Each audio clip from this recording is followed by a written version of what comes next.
Good morning. Last week, yet again, Labour peers in the House of Lords contrived to stop the Safety of Rwanda bill. For almost 2 years, our opponents have used every trick in the book to block flights and keep the boats coming. But enough is enough. No more prevarication, no more delay.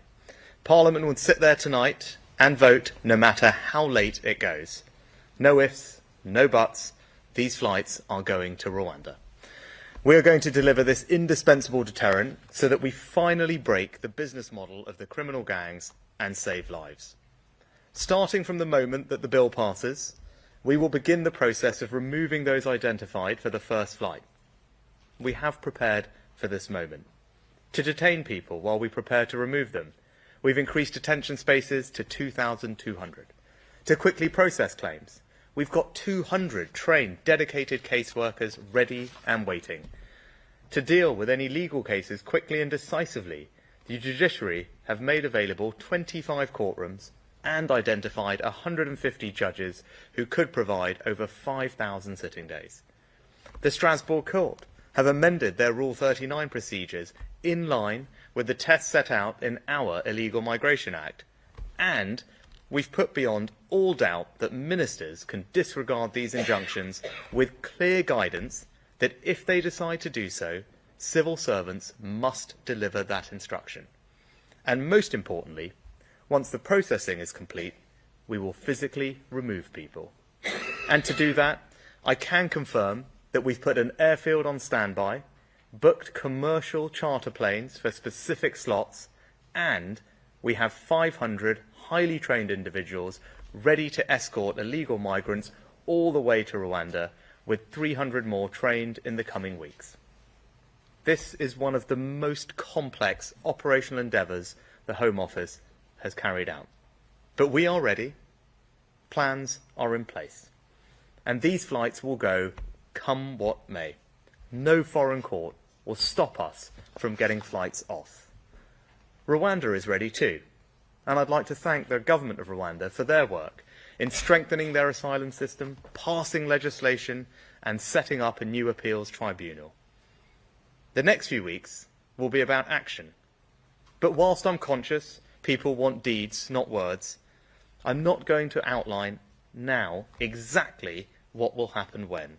And there are good operational reasons for this. There is a loud minority who will do anything to disrupt our plan. So we will not be giving away sensitive operational detail which could hinder all the progress made to date. Teams across government need to be able to get on and deliver without interference. They are working flat out to deliver this genuine game changer. The first flight will leave in 10 to 12 weeks. Now, of course, that is later than we wanted, but we have always been clear that processing will take time, and if Labour peers had not spent weeks holding up the bill in the House of Lords to try to block these flights altogether, we would have begun this process weeks ago. And the success of this deterrent doesn't rest on one flight alone. It rests on the relentless, continual process of successfully and permanently removing people to Rwanda with a regular rhythm of multiple flights every month over the summer and beyond until the boats are stopped. Now, I know there are some who will hear all of this and accuse me of lacking compassion, but the truth is the opposite. We are in a battle with callous, sophisticated and global criminal gangs who care nothing for the lives they risk in unseaworthy dinghies. 9 people have died already attempting to cross the Channel just this year, including a 7-year-old girl. That's why we've secured the largest ever deal with France to strengthen interceptions on the French coastline. And because a third of all arrivals were coming from Albania, we struck a deal that reduced illegal Albanian migrants by 90%. Taken together with doubling illegal working raids and returning 150 hotels back to our local communities, we got the number of small boat arrivals last year down by more than a third. The first time they had fallen since this phenomenon began, and at a time when European countries were seeing numbers rise exponentially. But these sophisticated gangs are changing tactics once again, as well as piling twice as many people into small dinghies and increasing violence against French police. They have shifted their attention towards vulnerable Vietnamese migrants. Vietnamese arrivals have increased tenfold and account for almost all the increase in small boat numbers we have seen this year. And just as we succeeded in reducing Albanian arrivals dramatically, so I'm confident we will do the same when it comes to the Vietnamese. President Macron and I have agreed to work with European partners on closing loopholes to enter Europe in the first place. The Home Office have signed a joint statement with the Vietnamese government committing to deepen our already very strong migration relationship. And just last week, officials from the government of Vietnam were at Western Jetfoil and Manston to observe border force operations on the front line as they continue to manage small boat arrivals. But we can't keep reacting to the changing tactics of these gangs. The truth is, we need innovative solutions to address what is a global migration crisis, to disrupt the business model of people smuggling gangs and save lives. And that means a systematic deterrent.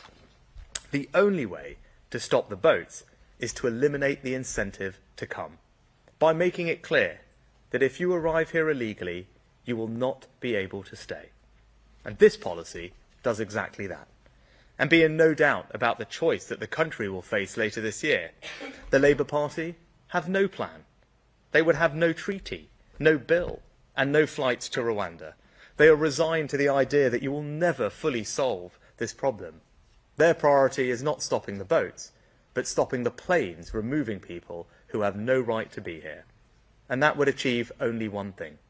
It would send a message to the criminal gangs that they can continue their deplorable illegal trade in people. And my policy is different. I believe it should be this country and your government who decides who comes here, not criminal gangs. And I have a plan to deliver it. So we will start the flights and we will stop the boats. Thank you. Right, we turn to some questions from the media. Can I start with the eye, please? Thank you, Prime Minister. How many people do you expect will be on these flights by, say, the end of the autumn? You say there's going to be a regular rhythm of flights starting in July. How regular? How many people each month? Thanks, Hugo. Now, as I said, I know there'll be lots of interest in the exact operational detail of what we're about to embark on. And I've tried very hard in my statement to give everyone a sense of the preparation work that's gone into this, and as much as I am able to say about the future, and that's for a very good reason. It's clear that there is a loud minority of people who will do absolutely anything and everything to disrupt this policy from succeeding. You only have to look at what's been going on in Parliament over the past few weeks and months with the Labour Party at every turn blocking progress on this bill. You saw that last week. You will see it again today. And that's why I'm not going to get into exact detail about what exactly is going to happen, when and where, because that will just give people more opportunities to try and frustrate the process.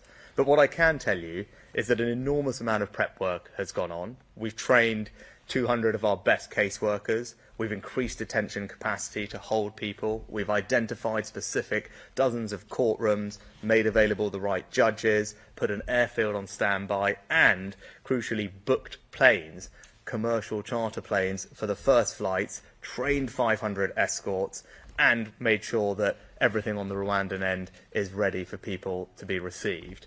But what I will say is this is not just about one flight. Right? This is about a regular rhythm, multiple flights a month through the summer and beyond, because that's how you build a sustainable deterrent. Right? The first flight in 10 to 12 weeks, and as I said, later than we would have liked, but you can see the delays that we've been subject to thanks to the Labour Party. But it's not just about that one flight. It's about putting a system in place, and that's what we've done, that will ensure the successful delivery of multiple flights a month through the summer and beyond until the boats have stopped. You know, that's what we're determined to deliver, and that's what our plans will deliver. Next, we go to the Times. Good morning, Prime Minister. Thank you. Aubrey Alagwetti from the Times. If you do manage to start the flights to Rwanda, does that mean that the UK won't need to leave the ECHR? So I'm confident that we're acting in a way that's completely compliant with all our international obligations, and we work very hard to deliver that. But what I'd say is we are a reasonable people trying to do a reasonable thing, and my patience, like the patience of the British people, is worn pretty thin at this point, and we're going to deliver this policy. And we've now not just worked very hard to do it in a compliant way, Parliament has also certified that, or will certify when this bill is passed, that Rwanda is safe. We've addressed all the concerns that have been raised with us from the Supreme Court and others. So at this point, now's the time for the flights to go. And I'm not going to let a foreign court, given all of that, block us from getting flights up and this deterrent up and running. You know, the bill contains a very specific power that makes it clear that it's for ministers to decide whether to comply with temporary Rule 39 orders. Now, we wouldn't have put that power in there unless I was prepared to use it. But what we have also done is amended the guidance for civil servants that make it crystal clear that if ministers do make that decision, that civil servants will implement that decision. So I think everyone can be pretty clear about my intentions. And then the last thing I would say is that, look, if it ever comes to a choice between our national security, securing our borders, and membership of a foreign court, I'm of course always going to prioritise our national security. That's the right thing for the British Prime Minister to do, and that's what I would do. Next, can we go to the Express? Thank you, Prime Minister. Steph Spiro from the Daily Express. You've said repeatedly that this policy will stop the boats. Does that mean you will rule out a summer general election to give it more time to work before going to voters? And then, if I may very quickly, do you have confidence in the Met Police Commissioner, Sir Mark Rowley? So on, look, I've said what I've said about an election multiple times before. I'm working to the assumption is for an election in the second half of the year. We remain, that remains the case. And also, as I said, everything I've said on the timing of this is as I've said. Now, you talked about deterrent, though. And I think that is important because, as I said, this is not just about one flight. It's about multiple flights. That's how you build a deterrent. That's what our preparatory work has been designed to deliver. But also, I believe in deterrence. The National Crime Agency has made it clear that you need deterrence. And we've seen the success of deterrence, whether that's in Australia with their programme, but also here, and how we dealt with illegal migrants from Albania. They accounted for a third of illegal migrants coming in boats before I got this job. We put in place a new deal with Albania. We returned thousands of illegal migrants back to Albania last year, and that's why the numbers coming from Albania declined by over 90%. Right? So that shows you that deterrence works. When people know that if they come here illegally they won't be able to stay, then they stop coming. Right? It's not worth their while. We break the model of the criminal gangs. So I have high confidence that deterrence works. We've done it here with Albanians. It's worked internationally, and that's why getting the Rwanda policy up and running is so important. And look, on the Met Police, I share the shock and the anger that many are feeling when they saw the clips over the weekend. And what I would say about Mark Rowley and the police, they do have a difficult job, of course. I appreciate that, but what happened was clearly wrong, and it's right that they've apologised for that. And yes, I do have confidence in him, but that's on the basis that he works to rebuild the confidence and trust of not just the Jewish community, but the wider public, particularly people in London, but more broadly. And you regain that trust and that confidence by making it clear that the police are not tolerating behaviour that we would all collectively deem unacceptable when we see it, because it undermines our values. And I think that is critical. And I know the Home Secretary will be meeting the Commissioner later today. Next, if we go to GB News. Olivia Utley, GB News. This was supposed to be emergency legislation, but it's been 5 months and it's still not over the line. Is the House of Lords fit for purpose? You talk about emergency legislation. We have worked at pace to deliver because I know and I believe that this is an incredibly important issue for the country. All right, people's patience has run out, as is mine. Right, they're fed up with the endless, whether it's legal merry-go-rounds, legislative merry-go-rounds, tired of this people trying to block this policy. And that's why when we got the judgment last year, and I think I stood here and spoke to you all when we had the judgment last year, I said, look, we disagree with it, but we respected it and we worked rapidly to rectify it. Within a matter of weeks, James and the team, we had negotiated a new treaty with Rwanda to address all the concerns, and we brought forward new legislation. Right, so that's how we responded. As I said, in a matter of weeks, we had all the mitigations ready to implement this policy. But here, look, I'm talking to you now, and it's April. Why? Because Labour peers in the House of Lords have repeatedly voted against and blocked this bill. That happened just last week. Again, it will happen again today. And I think it's crystal clear that the country believes this is a priority. I've been clear from the first day that I got this job that it's a priority for me to stop the boats. And that's why I'm talking to you today about all the prep work that has gone in behind the scenes and why I'm confident about our delivery going forward.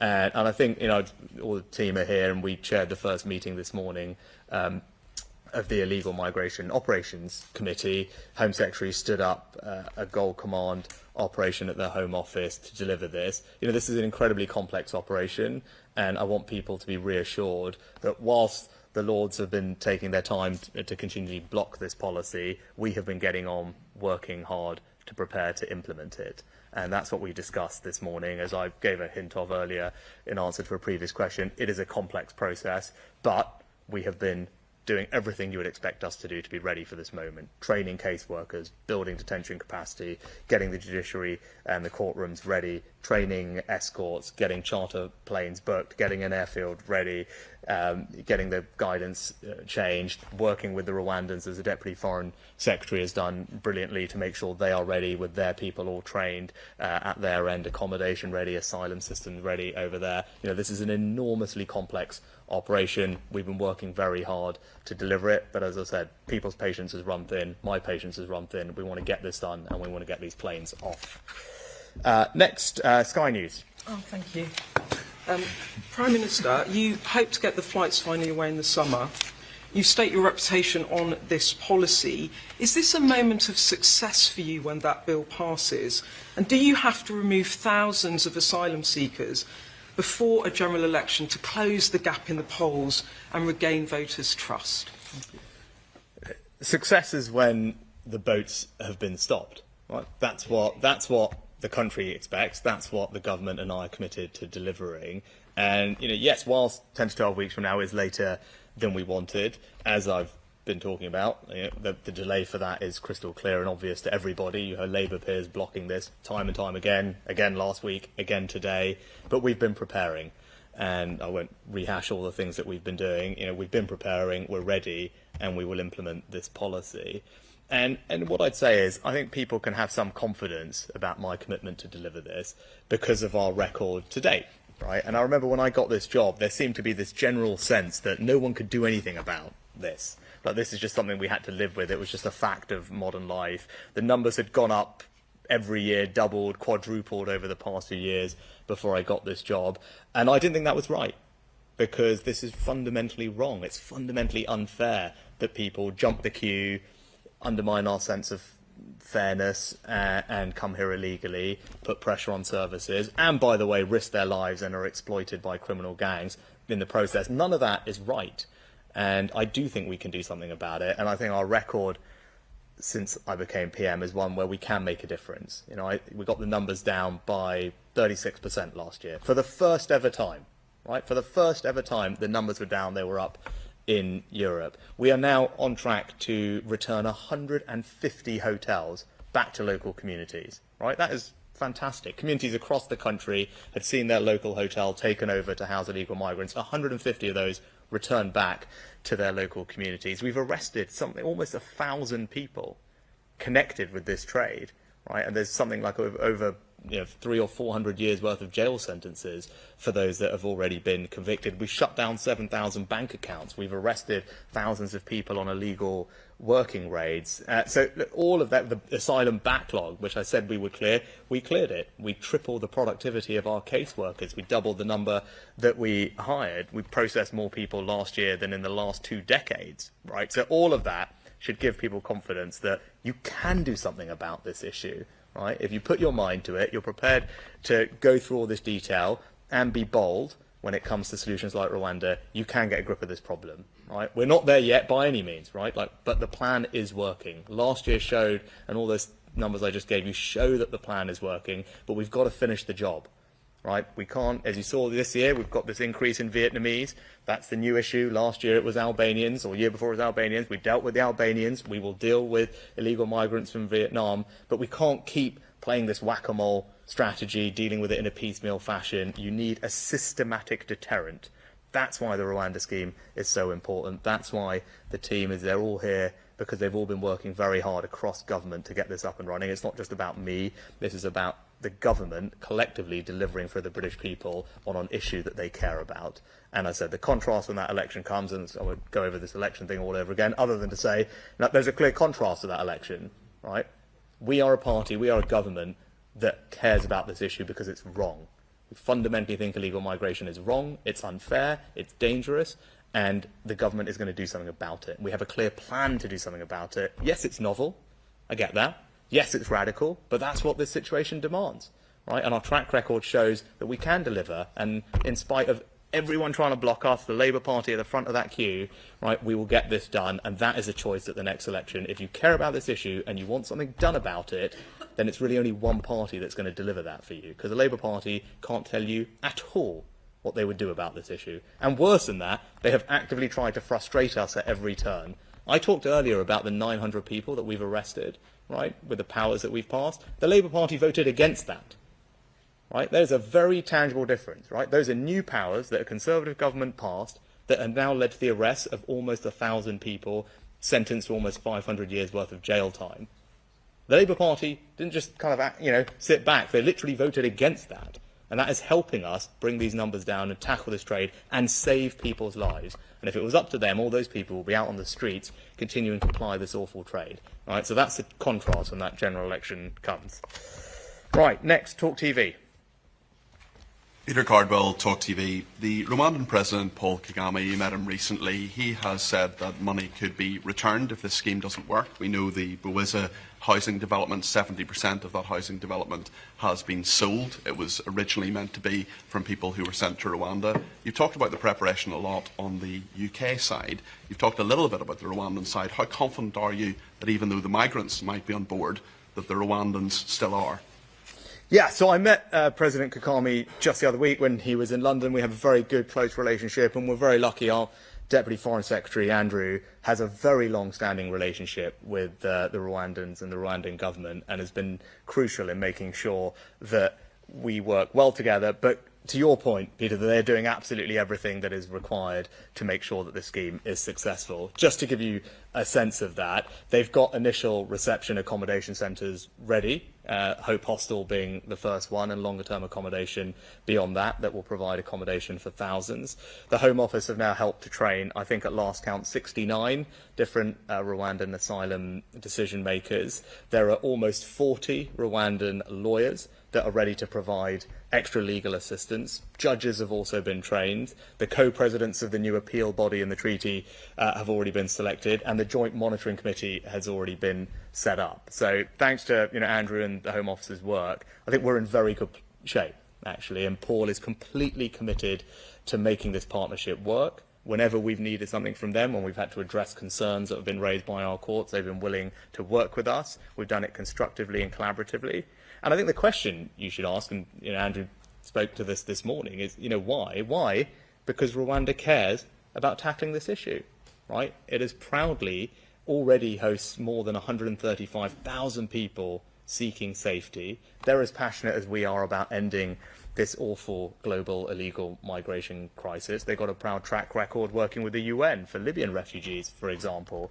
And this is an opportunity for us to strengthen not just our economic relationship with them, but work together with them to help do something that many other countries, by the way, are looking at as a potential model. And many European countries, and I speak to lots of European leaders, all of them, right, know that illegal migration is a growing challenge. It's a global challenge. And together with Rwanda, we're on the forefront of demonstrating a new way to deal with this. And I think that is something that people have stand up and taken notice of. The Rwandans, like us, are keen to make sure it's a success. And as I said, European countries are looking at this. And I will say this here, I've said it in the past. You've seen the narrative on this change from the first time I spoke to you all when I got this job. I said then that others, where we lead, others will follow. You have seen that, right? European countries all talking about third country partnerships, and that being one of the tools that you need to resolve this. This is novel, this is innovative, but it will be a game changer, and I'm grateful to the Rwandans and Andrew's work in particular in making sure they're absolutely ready to successfully implement the policy. And the last thing I would say, it's a really long answer, is the treaty, which we work very hard with, will be ratified, as we said, in the days right after the bill receives royal assent. That is all on track, and that is ready to go as well. And it's the treaty that deals with all the concerns that were raised by the Supreme Court, the monitoring committee, the extra set of judges, all of that, which Victoria can go through in detail. But all of that is done and ready to be ratified as soon as the bill passes. And lastly, could we go to the BBC? Thank you, Prime Minister. Chris Mason from BBC News. You're acknowledging explicitly today that your initial promise to get flights off to Rwanda this spring isn't going to happen. So there will be a scepticism about your capacity to deliver. Can you be certain that by the time of the general election you'll be able to prove that this policy is a deterrent? Thanks, Chris. Look, I'm not going to get into the timing of the general election again. I'll just refer to what I said previously. But what I would say is, look, we expect the first flight to go in 10 to 12 weeks. Of course, that's later than we wanted, but we know the reason for that. It's that the Labour Party has consistently and at every turn blocked and opposed this bill going through Parliament. That happened again last week. It will happen again today, after we moved very quickly last year to bring forward this bill and a new treaty to make it clear that Rwanda is safe. Now, also, though, it's important that we do this properly. Right? There are going to be people, as we've seen, at every turn who try and oppose us and undermine us, and that's why we should prepare and implement this thoroughly. For example, we want to make sure that the quality of the decision-making is absolutely great, because in the past people have raised concerns with that and used that as an excuse to frustrate the policy. That's why it's important that we've trained people and we take the time to make those decisions very rigorously. But also, as I said, this isn't just about one flight, right? Yeah, could you rush and get one flight off? Maybe you could, but that's not the priority here. The priority is being able to deliver a regular rhythm, a drumbeat of multiple flights a month over the summer and beyond, because that's how you build a systematic deterrent, and that's how you will stop the boats. And that is a system that the team and I have worked very hard to put in place, and it's important that we take the time to get that right, to build the deterrent that we all want to see to stop the boats. And lastly, as I said previously, when people say, can people have confidence and trust, I'll just point you to what we've already achieved. Last year, for the first time, the number of small boat crossings down by 36%, 150 hotels being returned back to local communities in just a few weeks' time, thousands of people arrested, more raids, the backlog getting cleared, and all the preparation work that I've given you a sense of today should give people the confidence that we are ready, plans are in place, these planes will go. That's what I said we would deliver, and that's what we will deliver. Good. Thank you very much.